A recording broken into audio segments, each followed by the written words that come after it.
ఇది పాత గ్రామంలో జరిగిన కథ. వర్షం కురుస్తున్న రాత్రి ఒక యువతి తన ఇంటి ఎదురుగా ఉన్న బావిలో నుంచి నీళ్లు తెచ్చుకోవడానికి బయలుదేరింది.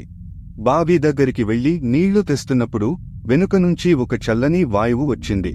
ఆమె తిరిగి చూసింది, కాని ఎవరూ కనిపించలేదు. బావి లోతు చాలా ఎక్కువగా ఉంది. అందులోంచి నిశ్శబ్దంగా నీళ్లు పడుతున్నాయి. ఆమె నీళ్ల డోరు పైకి లాగుతుండగా అనూహ్యంగా డోరును కసిగా ఎవరైనా పట్టుకున్నట్లు అనిపించింది.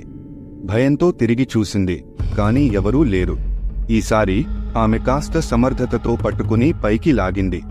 ఆ మోకాలి దగ్గర నల్లని గోర్లుతో ఉన్న ఒక చేతి ఆధారం కనిపించింది. ఆమె శరీరం కంపించింది. గట్టిగా అరవాలనుకుంది, కాని ఏమీ మాట్లాడలేకపోయింది. ఆమె నెమ్మదిగా వెనక్కి వెళ్లి ఇంట్లోకి పరుగెత్తింది. ఆ రాత్రి నుంచి ఆమెను ఎవరూ చూడలేదు. బావిలో పడిపోయిందా లేదా దెయ్యం పట్టుకున్నదా అని ఇప్పటికీ ఆ గ్రామం వాళ్లకు తెలియదు.